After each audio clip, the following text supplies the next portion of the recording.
Alô, fiel, vamos lá para mais um vídeo. Vamos aí com o nosso amigo Chico Garcia, trazendo informações do nosso irmão. Segue o vídeo aí. Bora falar desse Corinthians que jogou demais no Mineirão, hein? E a Fiel, palmas, calando mais de 50 mil pessoas no Mineirão, uma torcida que ficou calada diante de uma grande atuação do adversário, mas especialmente da festa que 3 mil corintianos fizeram no grandioso estádio do Mineirão. E não era para menos. O Corinthians das Copas, ele apareceu. Era uma dúvida que eu tinha. Eu realmente não acreditava. Nada indicava. O Corinthians não vinha jogando bem. Perdeu aquele elan de competitividade que tinha ficado lá atrás, 2 meses atrás.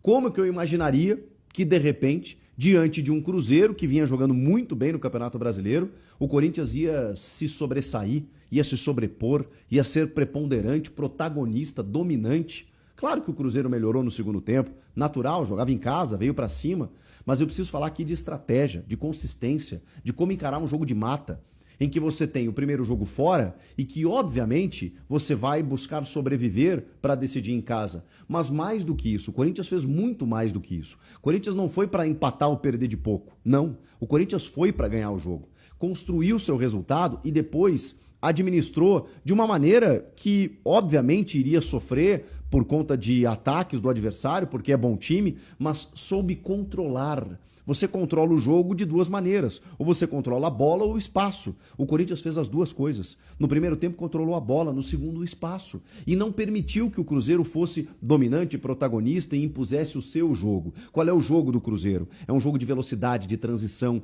de apostar nas arrancadas de Caio Jorge ou até mesmo de Arroio pelo lado esquerdo. Combinação de jogada com o Matheus Pereira que aproxima, que corta para dentro, que tem um jogo associativo com jogadores chegando, que tem um meio-campo muito dominante com o Lucas Romero, Lucas Silva e o Christian. Não conseguiu jogar, porque o meio-campo do Corinthians foi muito preponderante. E aí eu preciso valorizar, sim, o Corinthians, os seus jogadores e o Dorival Júnior, porque eu não esperava uma mudança de atitude tão grande. Na verdade, eu esperava. Eu não acreditava que fosse possível, porque esse Corinthians apareceu nos jogos contra o Palmeiras, apareceu contra o Furacão. Isso há 2 meses. E aí um Corinthians que viveu problemas físicos, que não teve o seu trio ofensivo, né? Porque o Garro começou no banco de reservas, mas que teve no ataque Memphis e Yuri. Mas eu não sabia que Corinthians seria esse. Mas esperava que a postura fosse outra. E isso aconteceu.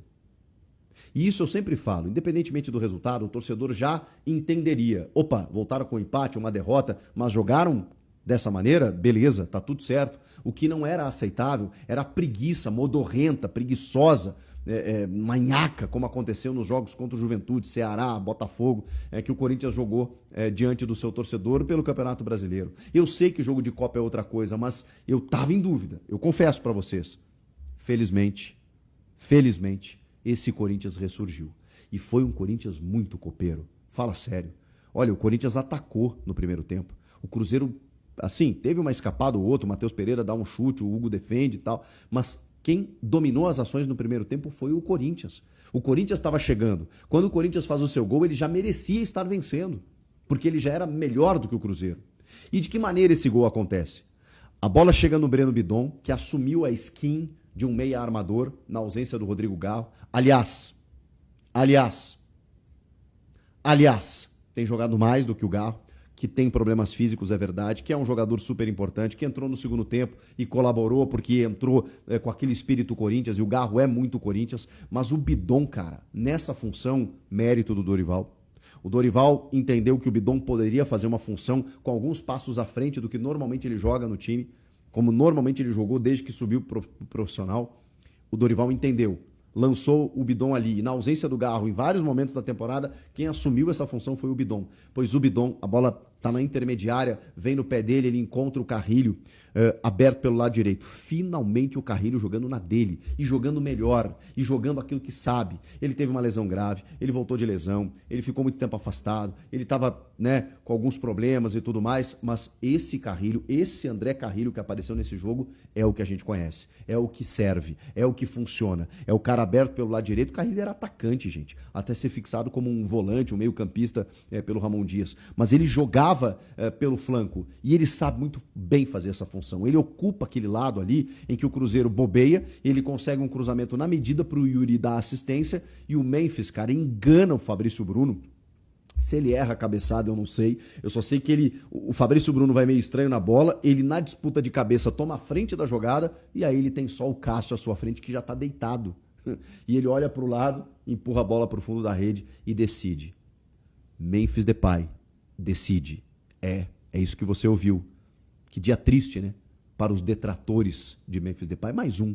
Que dia triste para os secadores de Memphis Depay. Ele não decide jogo. Eu tô me lixando neste vídeo especificamente, o quanto ele ganha. Eu só sei que ele decidiu. Tá 1-0 para o Corinthians, gol de Memphis Depay. Aliás, o Corinthians na Copa do Brasil, por que eu quero morar no Corinthians da Copa do Brasil? Porque nesse Corinthians não existe tristeza para o torcedor, não existe gol sofrido. São 7 jogos e 7 vitórias. É um Corinthians 100%. Que enfrentou e derrubou pelo caminho um furacão que já complicou a vida do Corinthians muitas vezes ao longo da história, que teve o Palmeiras, por exemplo, um arquirrival, que teve agora o Cruzeiro, que disputava o título brasileiro até pouco tempo atrás. Não importa quem apareça no caminho do Corinthians. Esse Corinthians da Copa do Brasil 2025, ele é impressionante. Ele é assustadoramente competitivo, efetivo.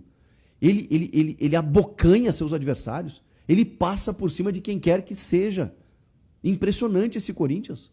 Carrilho jogando bem, Memphis Depay decidindo, Bidon assumindo a função de meio armador, mas teve mais, outros destaques. Maicon, que jogo do Maicon.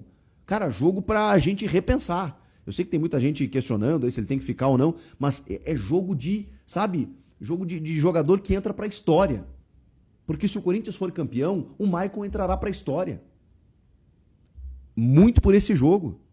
Esse jogo será um dos grandes símbolos de uma campanha vitoriosa de um título, caso ele venha, como os 2 jogos contra o Palmeiras nas oitavas. Mas esse jogo, no Mineirão, 50 mil pessoas, e o Corinthians fazer o que fez. E os laterais? E o que jogou o Mateuzinho? Mateuzinho, ganhando todas pelo lado dele. Impressionante. E não era a linha de 3, hein?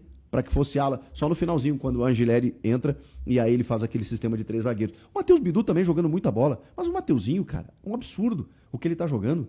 Mateuzinho, Maicon, Carrilho, Depay, todo mundo jogando bem.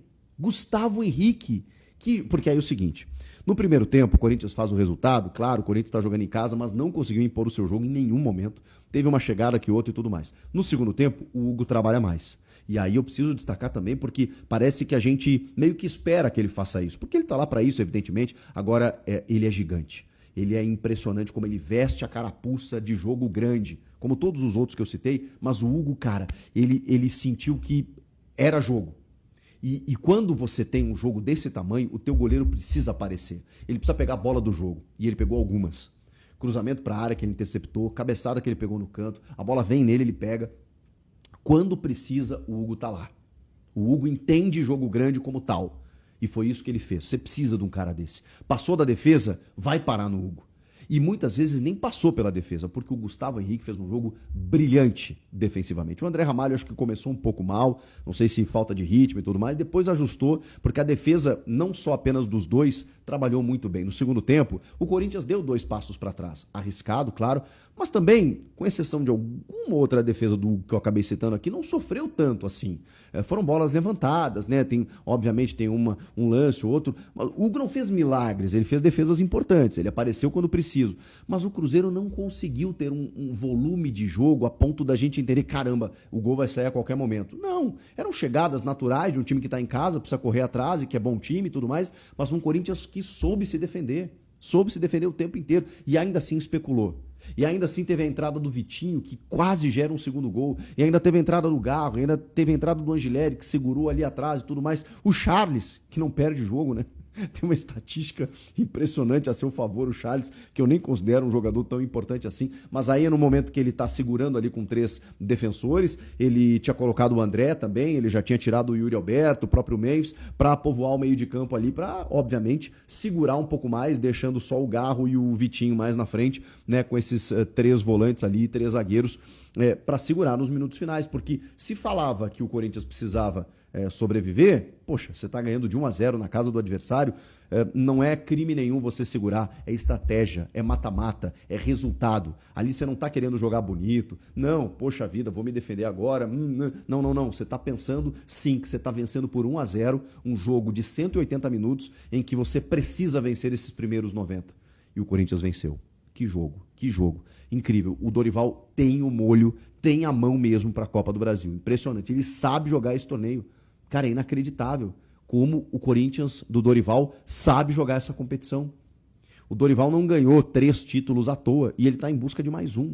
E ele está muito perto de chegar na final. Claro que tem 90 minutos, claro que tudo pode acontecer, um gol desmancha essa vantagem, mas agora é o Corinthians em casa, em que sabe que tem a vantagem, não pode jogar pela vantagem, mas pode jogar com ela, entendendo que tem essa vantagem para ainda assim ser mais protagonista na sua casa, sem oferecer o contra-ataque ao Cruzeiro. Porque se isso acontecer, é letal. Então não ofereça. Proponha o jogo, tenha mais a bola. E quando for atacado, se defenda, se recomponha, tenha estrutura sólida para não ser atacado em velocidade com espaço. O Cruzeiro não teve espaço no primeiro jogo. Se ele não tiver no segundo, o Corinthians estará na final. Que estratégia perfeita do técnico Dorival Júnior e que grande atuação dos jogadores do Corinthians. Eu fui muito crítico nos últimos 2 meses pela maneira como esse elenco disputou o Brasileirão. Pois agora eles estão fazendo valer a pena. Muito bem, porque aquele futebol que ficou escondido durante 2 meses, ele ressurgiu, ele reapareceu. Que bom pro torcedor, porque, cara, mereceu. A gente não tá falando de um resultado aleatório, a gente não tá falando de 1-0 fortuito, meio que, sabe, que caiu dos céus como um gol achado. Não, a gente tá falando de um Corinthians que mereceu, que soube jogar o jogo, que teve estratégia, que teve consistência, que soube sofrer na hora certa, mas soube atacar também, que foi protagonista, que foi dominante, que foi grande no entendimento do tamanho do jogo. Que loucura. Eu quero morar no Corinthians da Copa do Brasil.